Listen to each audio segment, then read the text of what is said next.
Hey everyone, it's been a minute since I gave you an update on my $100 flip-up challenge that I kicked off a few months ago. But don't worry, I've been busy.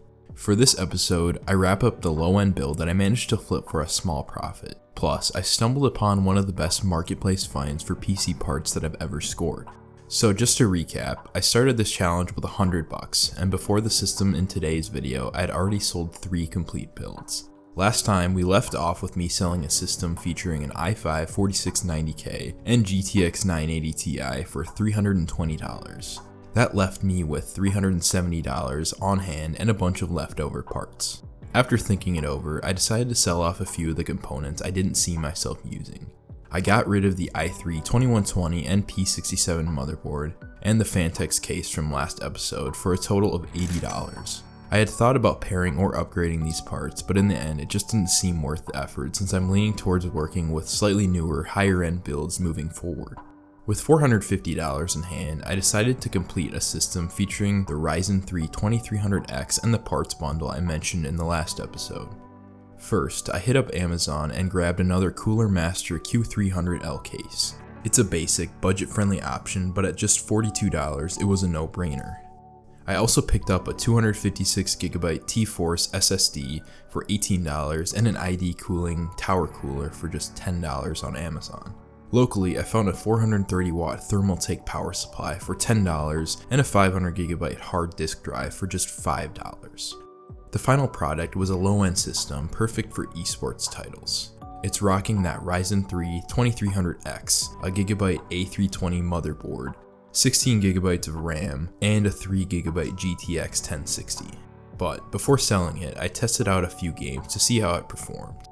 In Fortnite, using 1080p performance mode with epic view distance, high textures, and 100% render resolution, it did pretty well. The Ryzen 3's 4 cores and 4 threads, plus its not so great single core performance, were a bit of a bottleneck, leading to some instability and stuttering. Still, it averaged around 145 FPS by the end of the match, so I think it'll give someone a decent experience in this one as long as they have realistic expectations. Next, I ran the Horizon Zero Dawn benchmark at 1080p with the Favor Performance preset and FXAA enabled. The system averaged 74 FPS with a 1% low of 41 FPS and a 0.1% low of 27 FPS.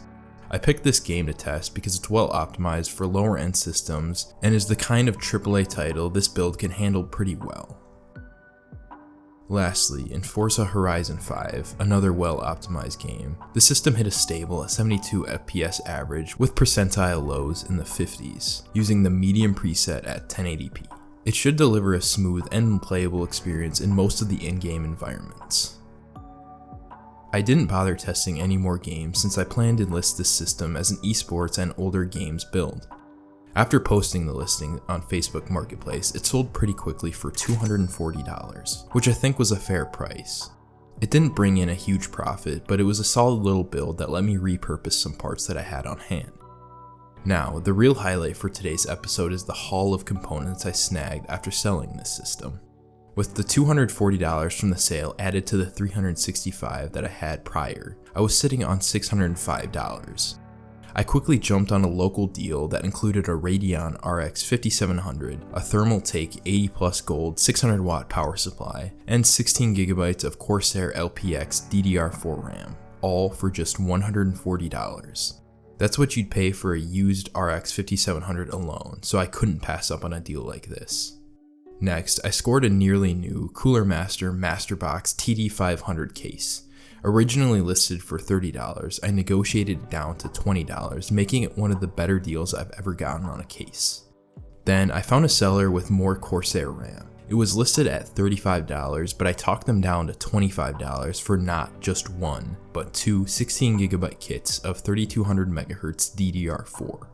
Next, while hunting for some AM4 motherboards, I found an MSI B350M Bazooka that the seller let go for just $40. But most recently, I landed what is likely one of, if not the best deals I've ever gotten on Facebook Marketplace.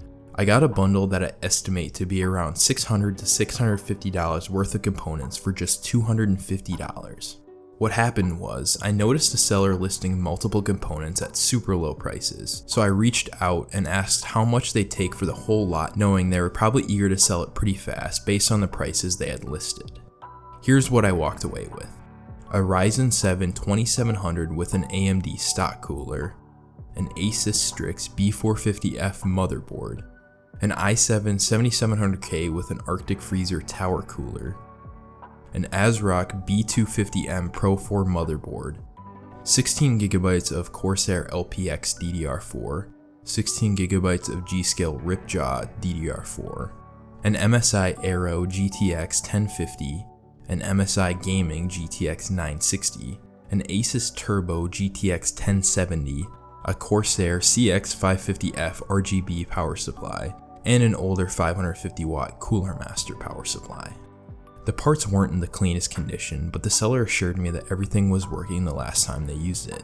I've since cleaned and tested a few components, and so far, so good. Now, I've got plenty of components to work with, and I may even need to sell off a few things that I probably won't end up using that I already had on hand. For the next episode, I still have $130 left to spend on parts to potentially put together multiple full systems. If you have any suggestions on what I should do with what I've got, drop a comment.